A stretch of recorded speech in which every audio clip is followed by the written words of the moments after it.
Guys MP सब engineer का result जब से प्रकाशित हुआ है उसके बाद इसने बहुत सारे अपने साथ डाउट्स लेके छोड़ दिए हैं, जिसका कोई क्लैरिफिकेशन मिल नहीं रहा है।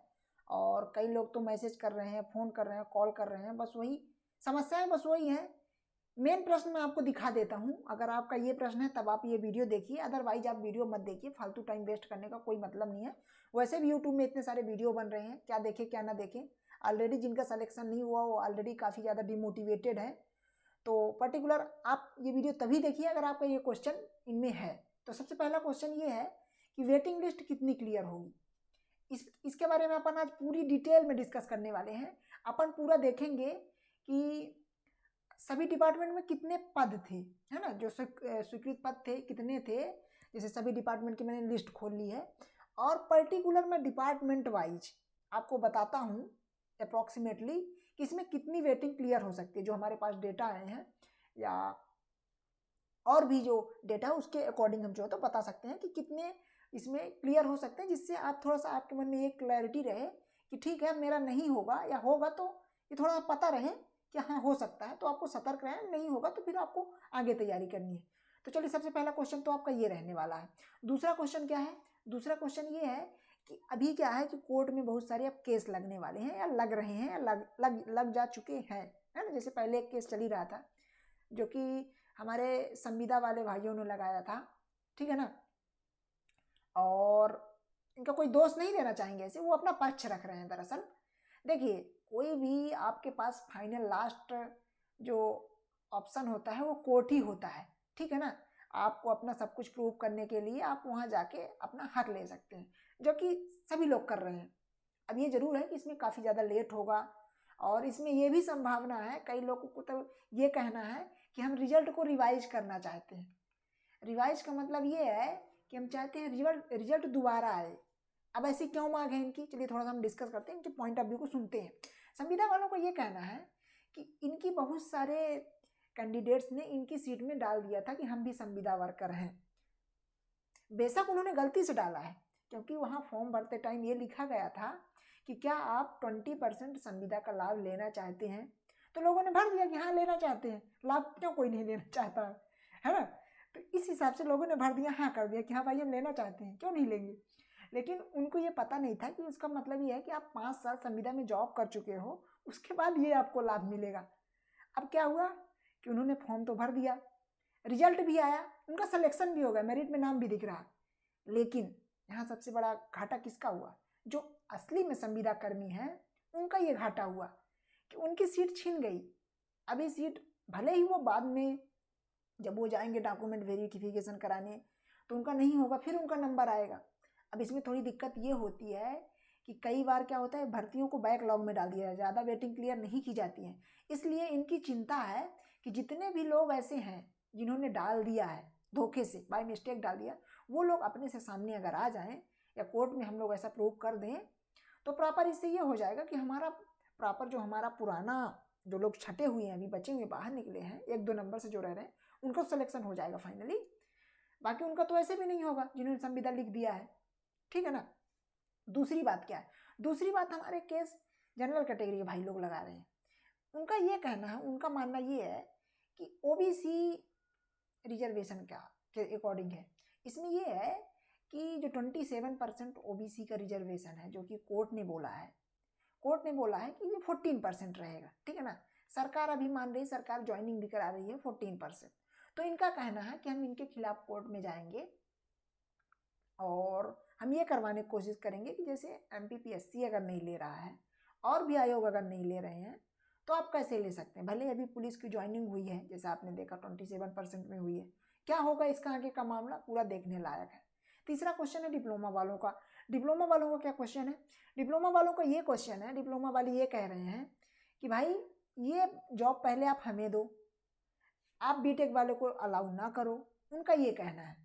इसमें डिप्लोमा पॉलिटेक्निक वालों का संघ भी है, वो भी एक्टिव है और वो भी अपना केस लगाने जा रहे हैं या लगा चुके हैं। जो हमारे पास खबर आई है वो हम आपको संकलित रूप में बता रहे हैं, ठीक है ना। तो देखिए जो केसेस वाली हैं ये तो खैर कोर्ट में केस चलेंगे या फिर अभी जिन लोगों ने लगा दिया है पिटीशन वगैरह वो सारी चीज़ चलेंगी, उसके बाद जो होगा वो कर सकते हैं, उसमें हम कुछ नहीं कर सकते। हम आपको केवल अभी ये बता सकते हैं कि वेटिंग लिस्ट का क्या हो सकता है, जो अभी सारे सिनेरियोज हैं यहाँ, इनमें क्या क्या हो सकता है, वेटिंग लिस्ट कितनी तक क्लियर हो सकती है। तो चलिए अपन सीधे फाइनल रूल बुक की तरफ चलते हैं और ये देखते हैं कि वैकेंसी कितनी थी, उसके अकॉर्डिंग कितनी वेटिंग लिस्ट क्लियर हो सकती है। जैसे पहला है अर्बन डेवलपमेंट वाला है, इसमें टोटल 14 वैकेंसी थी, तो इसमें 1 या 2 वेटिंग क्लियर हो सकती है बस। और ये मैं सभी को बोल रहा हूँ, मतलब कि चाहे एसटी हो, एससी हो, ओबीसी हो, जनरल हो, किसी कैटेगरी में हो, है ना। 2 वेटिंग से ज़्यादा इसमें क्लियर नहीं हो सकती, 2-3 वेटिंग। तो इसलिए अगर आपकी इससे ज़्यादा वेटिंग है तो इसमें तो बिल्कुल भी आप आशा मत रखिए, ठीक है ना।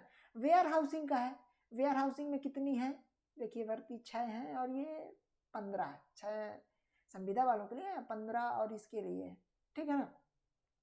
तो आप ये समझ लीजिए 10% के अप्रॉक्स क्लियर हो सकते हैं, 10% ज़्यादा वेटिंग क्लियर नहीं होंगी, है ना, 10 to 15%। और अब देखिए अधोसंरचना वाले में देख लीजिए 85 पोस्ट है, इसमें 85 पोस्ट है ना। तो इसमें भी आप ये सोच सकते हो कि 8-10 वेटिंग तक जो है तो आपकी क्लियर हो सकती है, ज़्यादा वेटिंग क्लियर नहीं हो सकती। और जैसे देखिए, जैसे चलिए कुछ बड़े डिपार्टमेंट की बात करते हैं जिनमें बहुत ज़्यादा पोस्ट थी, जैसे है अपना लोकसभा पीएचई में देखते हैं। ये पीएचई में क्या है, पीएचई में अपनी टोटल पोस्ट है जो सिविल की है वो 206 पोस्ट है टोटल, और संविदा वालों के लिए 51 थी, ठीक है ना। 206 में से आप ये समझ सकते हैं कि इसमें अगर आप मान लीजिए 15 से 20 वेटिंग है, 15 से 20 वेटिंग एग्जैक्टली नहीं होगा क्योंकि इसमें कैटेगरी वाइज भी है, तो कैटेगरी में आपका 10 वेटिंग के अंदर अगर है, 10 से 12 वेटिंग के अंदर, तब क्लियर हो सकता है। उसके अगर ऊपर है तो आप बिल्कुल आशा मत रखिए, मतलब ज़्यादा आशा मत रखिए। मैं आपको देखिए डिमोटिवेट नहीं कर रहा हूँ, बहुत सारे केसेस फिर ऐसे हो जाते हैं कि होती है, लेकिन बहुत कम केसेस, 99% में नहीं होती है। और देखिए, और सबसे बड़ी जो वैकेंसी है वो आई है डब्ल्यूआरडी में। डब्ल्यूआरडी में देखिए कितने पोस्ट हैं, टोटल 469 पोस्ट है, 117 पोस्ट संविदा वालों के लिए है, मतलब संविदा कर्मियों के लिए नहीं है ये, संविदा के लिए, हाँ संविदा कर्मियों के लिए, सॉरी संविदा कर्मियों के लिए ही है ये, जो उनके लिए रिजर्व है।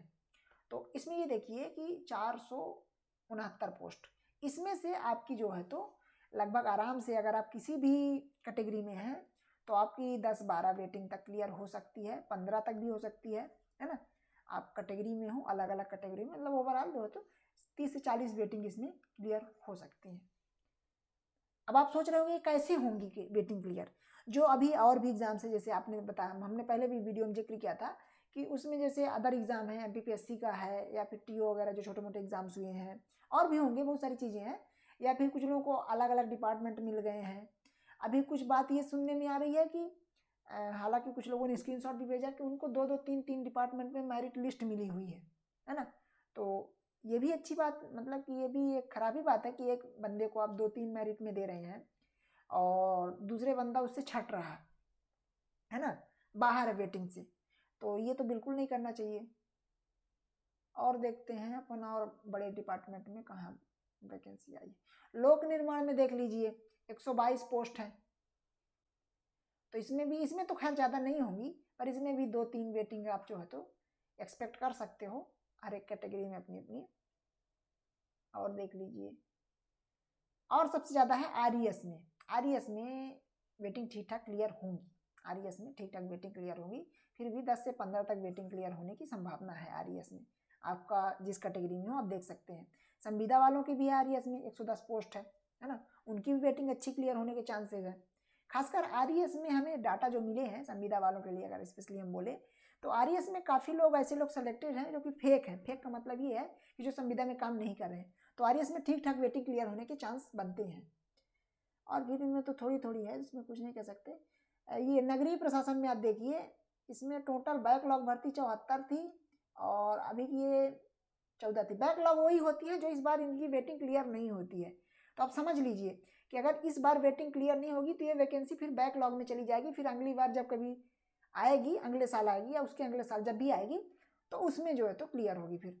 हालांकि अगले साल वैकेंसी आएगी, अगले साल मतलब इसी साल 2023 में भी आएगी। फिर ये समय पाल वगैरह की वैकेंसीज हैं। ये नगर पालिका में जो 1-1, 2-2 हैं, इनमें तो काफ़ी कम चांस है कि वेटिंग क्लियर हो, पर फिर भी एक आध वेटिंग क्लियर हो सकती है। नगर पालिका सतना है, छिंदवाड़ा है, अलग अलग नगर पालिका की है, जबलपुर है, जबलपुर में 25 सीट थी ना, हाँ 25 सीट है। ये सभी नगर पालिका के हैं, बहुत ज़्यादा चांसेस नहीं है। ये मानचित्रकार वगैरह की हैं। ओवरऑल जो हमने बता दिया आपको मेन डिपार्टमेंट की, जिनकी वेटिंग है वो अपना देख लीजिए। और अगर आपकी ज़्यादा, कुल मिला के अगर आपकी 25 से 30 वेटिंग से ज़्यादा नाम है अगर डिपार्टमेंटों में, तो फिर आप बहुत ज़्यादा आशा मत रखिए। ध्यान रखिएगा, जरूर ध्यान रखिएगा, लेकिन बहुत ज़्यादा आप आशा मत रखिए। अब आपको आगे की तरफ देखना होगा कि आपको आगे क्या करना है, आगे आप किसकी तैयारी करनी है। तैयारी करनी है प्रॉपर, जो लोग तैयारी कर रहे हैं, केवल तैयारी में लगे हुए हैं, छोड़ छाड़ के सब कुछ, अब उनको भी सोचना होगा क्या करना है, क्योंकि अब कोई भी एग्ज़ाम अभी नहीं है। अब सीधे एग्ज़ाम है, सीधे अक्टूबर में एग्ज़ाम है। अभी आपके सामने कोई भी पास में कोई एग्ज़ाम नहीं है, तो आपको क्या करना है, तैयारी ही करनी है या जॉब करनी है। जॉब करने की, जॉब के साथ तैयारी कर सकते हैं आप, है ना, क्योंकि अब अक्टूबर में सीधे एग्ज़ाम है। अक्टूबर में आपका MPPSC का भी है और SSC JEE का भी है, सब इंजीनियर का भी आएगा, तो इसी के इर्द गिर्द आएगा, मतलब सितंबर अक्टूबर के ही आसपास रहने वाला है। सबसे बड़ी वैकेंसी अभी है, जो कि हम आपको कहना चाहेंगे कि आपको इसकी तैयारी एक बार जरूर करनी चाहिए, क्योंकि सबसे बड़ी वैकेंसी अगर आती है तो वो है RRB JEE की आती है, जो कि इंडिया लेवल में JEE की सबसे बड़ी वैकेंसी होती है। और सबसे ज़्यादा मास रिक्रूटमेंट अगर होता है किसी का, तो वो JEE का एग्ज़ाम है, जो कि रेलवे लेता है। इसमें सीधे 8,000 से 10,000 पोस्ट होती हैं और ये पूरी वैकेंसी भरी जाती हैं। तो आपको अभी इसके लिए भी आप तैयारी कर सकते हो। अगर आप डेडिकेटेड इसके लिए तैयारी करना चाहते हो, तो स्पेशली जो अपना JEE पॉइंट है, ये पूरी तरह से फोकस्ड है। अभी हमारा पूरा हम बुक बना रहे हैं रेलवे के लिए, रेलवे JEE के लिए, जैसा हमने सब इंजीनियर के लिए बुक बनाया था। तो अब हम इस चैनल के माध्यम से हम आपको ये बताना चाहते हैं कि ये चैनल पूरी तरह से फोकस्ड रहेगा रेलवे JEE में। रेलवे JEE की पूरी एनालिसिस आपको यहाँ मिलेगी, पूरा सब कुछ। उसकी बुक जो होगी, प्रीवियस ईयर के क्वेश्चंस का पूरा एनालिसिस, टेक्निकल का क्या है, नॉन टेक का क्या है, जो अभी सिलेबस 2019 में जो बदला है और इस बार क्या हो सकता है, ये सारी एनालिसिस आपको यहाँ मिलेंगी। अभी आगे आके मिलने वाली हैं। आप लोग इंटरेस्टेड हैं तो कमेंट में बताइए। आप लोग सबसे अच्छा ये करिए कि फर्दर क्वेरी के लिए, कुछ भी के लिए, आप लोग टेलीग्राम का ग्रुप ज्वाइन कर लीजिए। टेलीग्राम का ग्रुप ज्वाइन कीजिए और वहाँ प्रॉपर आप फर्दर अपने पूरे डाउट्स वगैरह जो भी हैं, वहाँ सभी स्टूडेंट्स जुड़े हुए हैं, तो आप वहाँ जुड़ करके और अपने सभी डाउट्स रखिए प्रॉपर।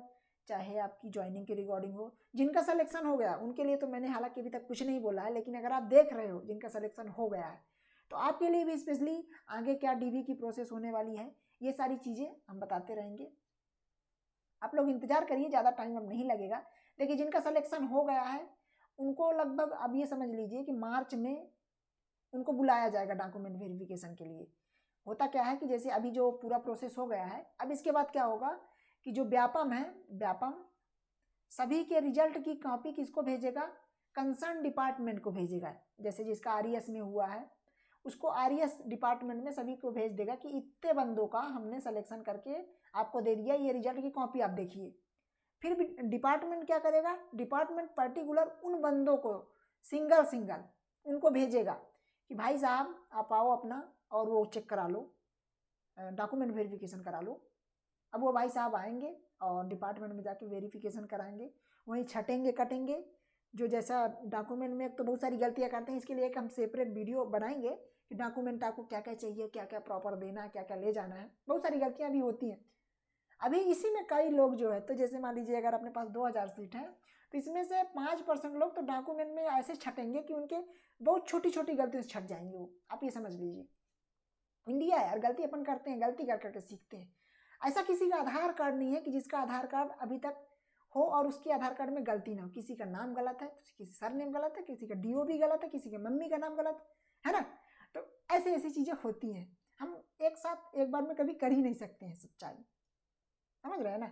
तो ठीक है, बहुत सारी चीज़ें हैं, बाकी फर्दर अपन बात करेंगे।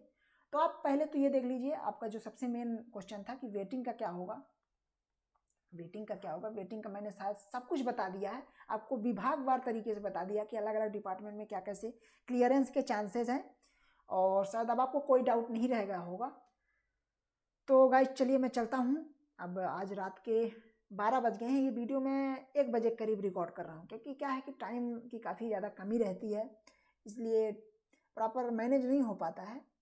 पर फिर भी काफ़ी ज़्यादा कमेंट्स आ रहे थे, काफ़ी ज़्यादा लोग सवाल पूछ रहे थे, इसलिए वीडियो बनाना ज़रूरी था। तो थैंक यू गाइज, चलिए चलते हैं। आदाब, नमस्कार।